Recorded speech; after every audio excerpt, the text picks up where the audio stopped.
Beri nama pedang ini Naga Puspa. Selamatkan dia. Jangan sampai jatuh ke tangan pendekar berwatak jahat.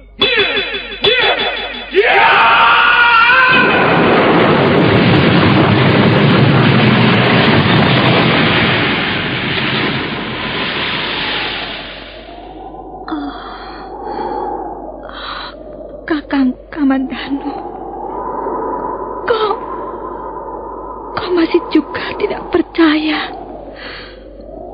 bahwa aku mencintaimu. Mesin, maafkan aku, Mesin. Mesin. Mesin!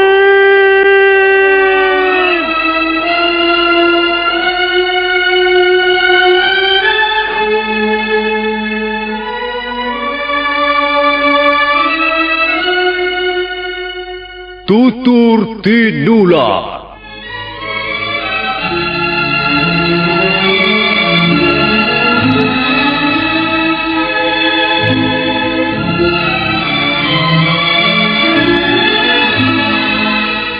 Sebuah sandiwara radio serial, produksi Sanggar Cerita dan teater Sanggar Prativi.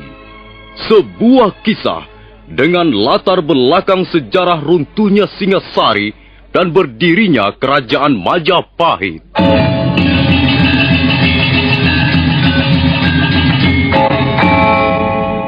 Sandiwara ini didukung oleh pemain-pemain radio yang sudah ternama. Ferry Fadli, Ivone Rose, dan Eli Ermawati.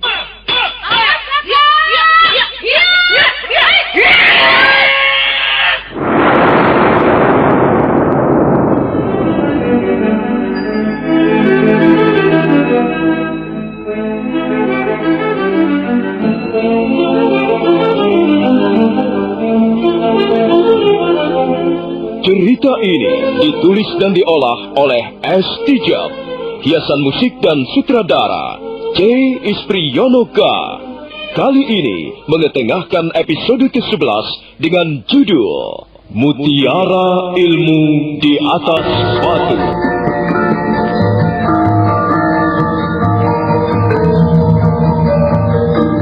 Dalam seri ke-317 ini didukung oleh para pemain Ivone Rose sebagai Sakawuni, Ferry Fadli sebagai Arya Kamandanu, Lukman Tambose sebagai Empu Bajil, Sulaiman sebagai Tambak Baya, Mas Dewa sebagai Gagarangan, Margaret sebagai Dewi Sambi, dan Asdi Suhastra pembawa cerita. Selamat menikmati.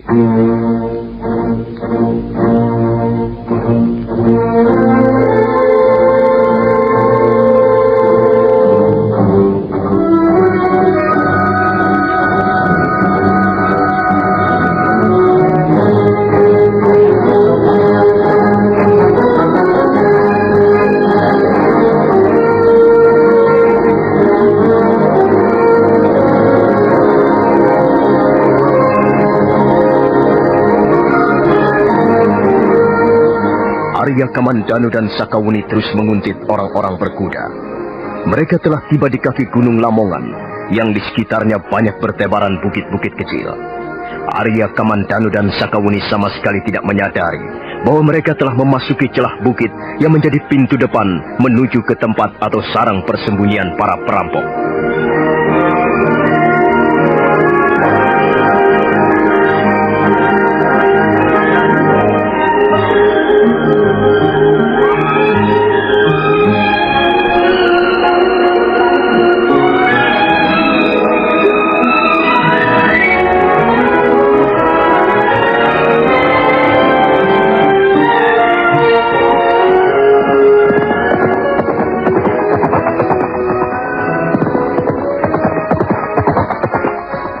Lihat, Kamandanu.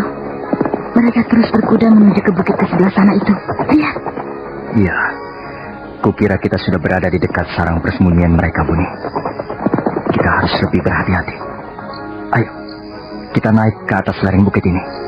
kita intip sarang persembunyian mereka dari puncak bukit.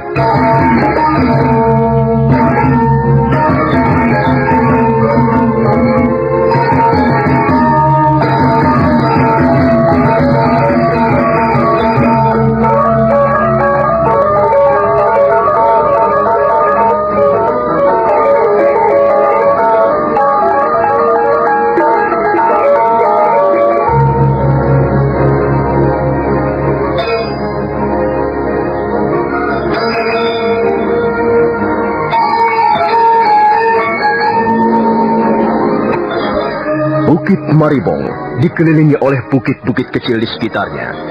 Bukit tempat persembunyian Empu Bajil dan teman-temannya itu sepertinya merupakan pimpinan dari bukit-bukit di sekitarnya.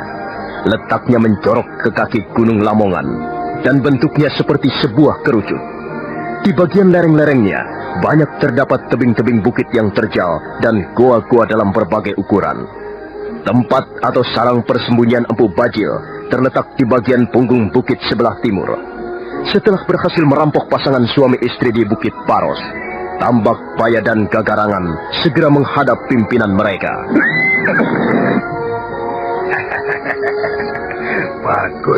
Bagus Tambak Baya. Kalian telah bekerja dengan baik. Kali ini apa saja yang kalian berhasil bawa?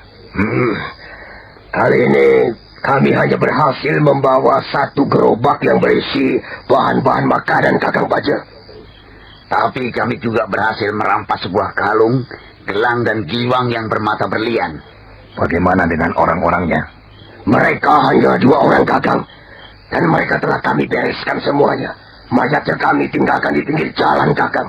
Apakah kalian yakin bahwa mereka hanya 2 orang, Tambak Baya? Kami yakin ini, Dewi. Mereka memang hanya 2 orang. Mereka merupakan pasangan suami istri Nini Dewi. Mereka bermaksud pergi ke desa Parwatasama untuk menghadiri pesta pernikahan sahabat mereka. Kami khawatir kalau hal itu hanya merupakan jebakan. Kalian harus benar-benar berhati-hati. Jangan sampai terjebak. Siapa tahu di belakang mereka ternyata ada banyak pendekar lain yang sengaja memasang perangkap. Tidak mungkin Nini Dewi. Kami sudah cukup waspada, dan kami kira tidak seorang pun mengikuti mereka. Baiklah, Tambak Baya. Sekarang coba kumpulkan anak-anak semuanya. Aku ingin bicara kepada mereka semuanya. Baik, Kakang Bajil.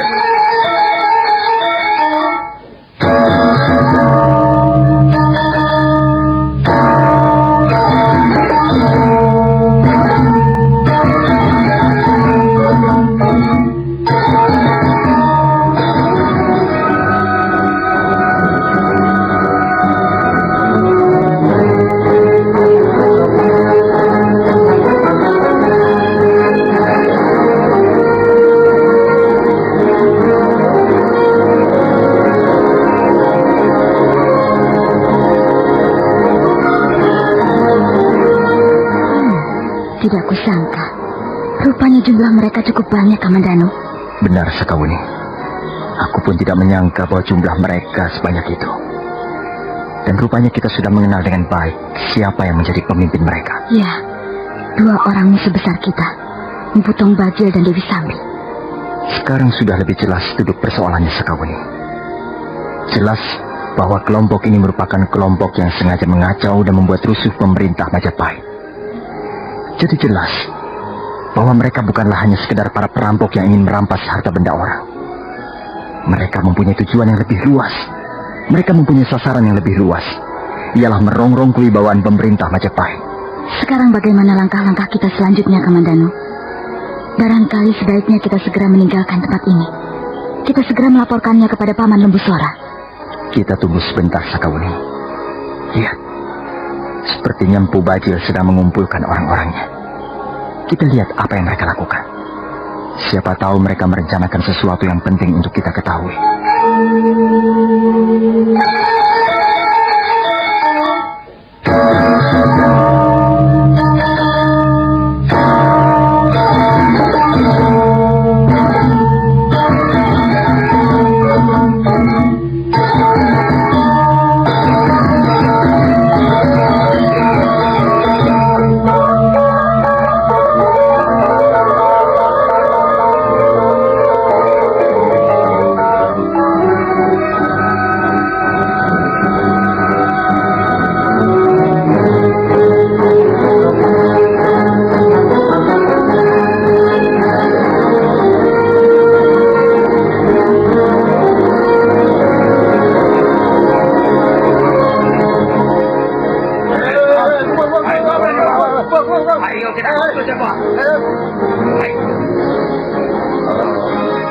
mereka sudah berkumpul seluruhnya, Kakang Baji.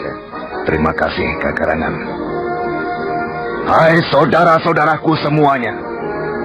Sekarang ini jumlah kita semakin hari semakin bertambah besar. Kalau tidak salah hitung, sekarang jumlah kita sudah hampir mencapai 500 orang. Dan aku yakin jumlah kita akan semakin bertambah besar lagi. Hal ini tentu saja sangat menggembirakan kita semua. Saudara-saudara kita semakin banyak. Teman-teman seperjuangan kita semakin banyak. Aku sudah mendapat laporan dari Tambak Baya dan Gagarangan bahwa kalian beberapa kali telah berhasil menunaikan tugas dengan baik. Hal itu tentu saja juga sangat menggembirakan hati kita semua. Sekalipun kita tinggal di Bukit Maribong, di suatu tempat tersembunyi, suatu tempat yang terpencil, tapi kita tidak kekurangan sesuatu apapun. Kita makan dengan kenyang, kita berpakaian dengan pantas, dan kita bisa bersenang-senang di tempat ini. Tapi ingat, seperti yang sudah beberapa kali kukatakan kepada kalian, bahwa tujuan kita bukannya hanya menjadi sebuah kelompok perampok yang besar, tapi kita mempunyai tujuan lebih daripada itu.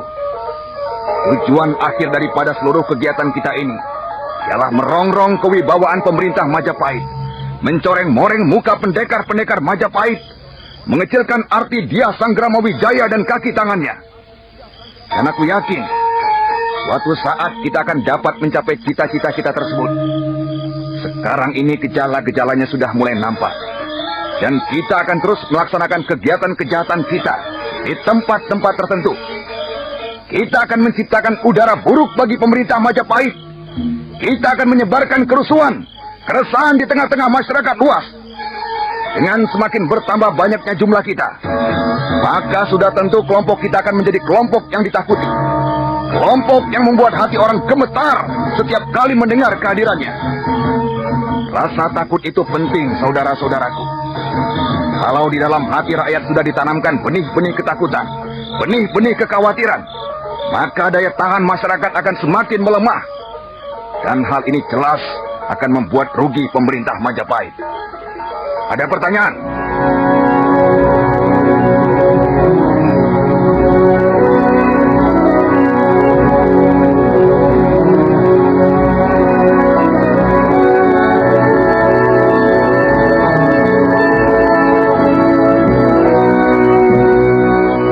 Aku melihat sesuatu yang mencurigakan, Kakang Baja. Coba perhatikan di balik bongkahan batu padasi. Di atas tebing itu, sekilas aku tadi melihat ada dua bayangan bergerak di sana, Kakang. Aku sudah sejak tadi melihatnya, Sambi. Jangan khawatir. Kita akan memberikan pelajaran bagi orang-orang yang malang itu. Nah, saudara-saudaraku sekalian, teman-temanku sekalian, dalam kelompok kita ini berlaku peraturan yang keras dan tajam, tidak pandang bulu.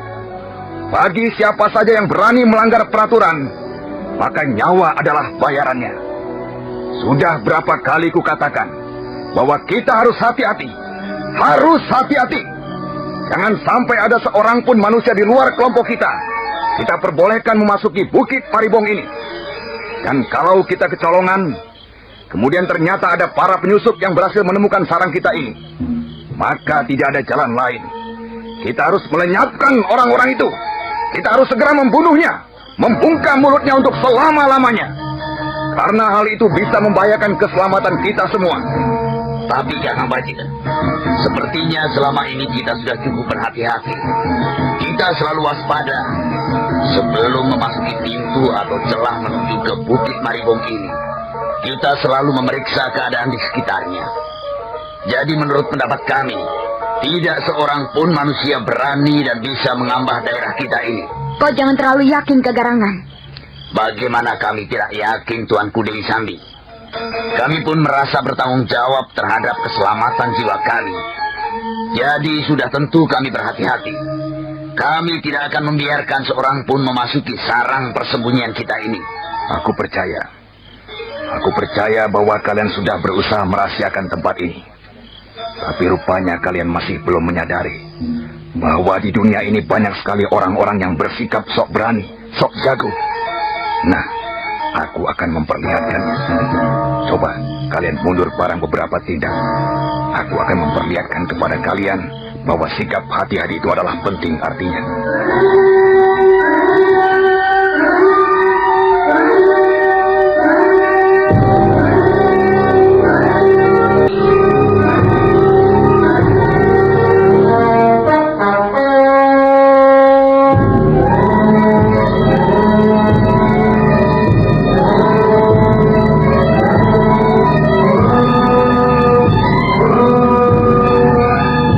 Mereka serentak mundur 2-3 tindak. Empu Bajil kemudian mengipaskan pakaiannya. Dan selanjutnya, pendekar dari lereng Tengger itu mempersiapkan aji sikara geninya. Lengan kiri kanannya digerak-gerakan ke bawah. Matanya terpejam, sementara kedua telapak kakinya digosok-gosokkan ke tanah.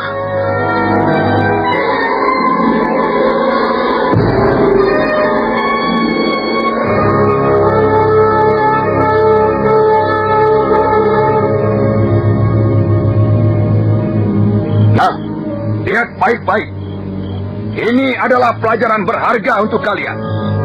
Ini merupakan bukti bahwa kalian masih bekerja tidak sebagaimana mestinya. Hai, keluar kalian tamu-tamu tak diundang. Hampir bersamaan dengan kata-kata yang keluar dari mulutnya, Empu Bajil meloncat sambil memukul bongkahan batu padas dengan telapak tangan kanannya. Aji Sekara Geni. Ya!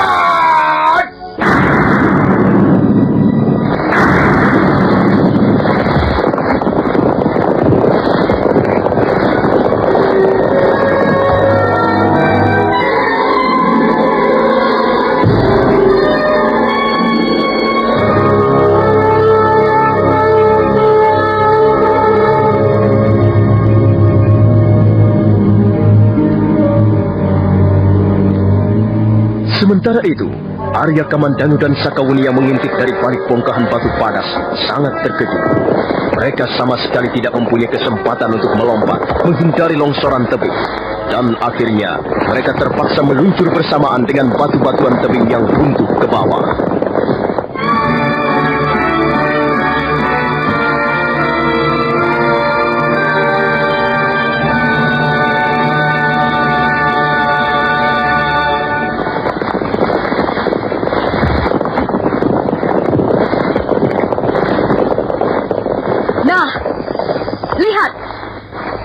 Sebagai bukti bahwa pekerjaan kalian masih jauh dari sempurna.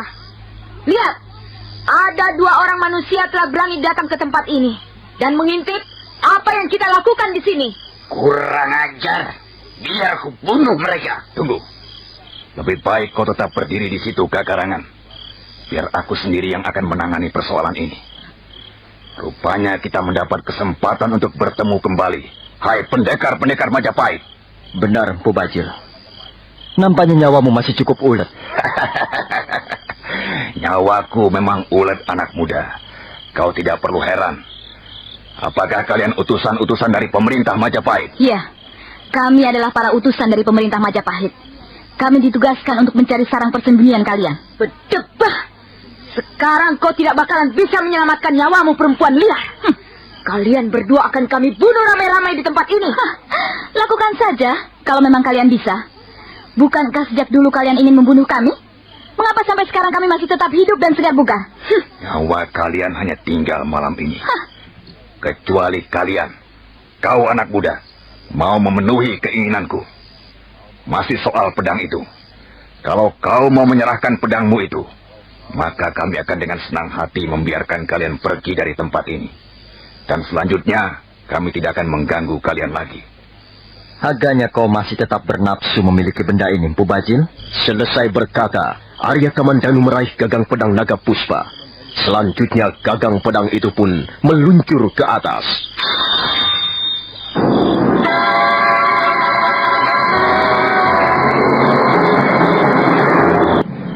Sekarang aku terpaksa berbuat kejam padamu. Aku bukan hanya menginginkan pedangmu itu, tapi juga nyawa kalian. Ayo anak-anak, bunuh saja mereka. Kepung dan bunuh mereka cepat. Hargap mereka, bunuh mereka.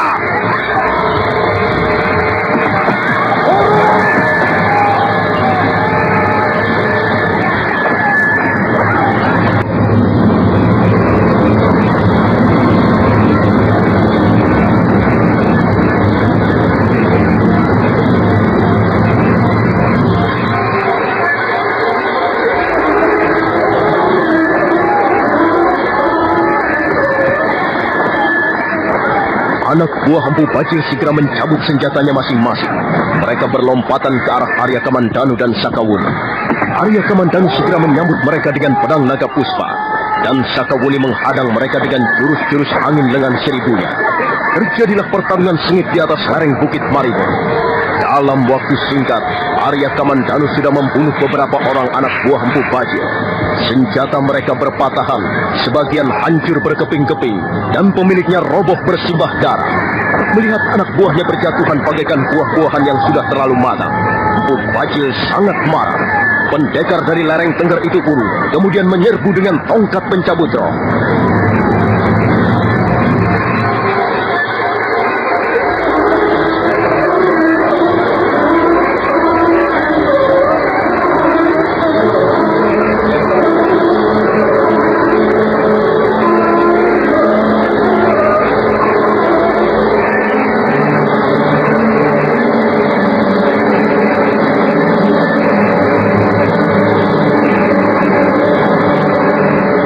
Saudara pendengar, bagaimanakah kisah selanjutnya?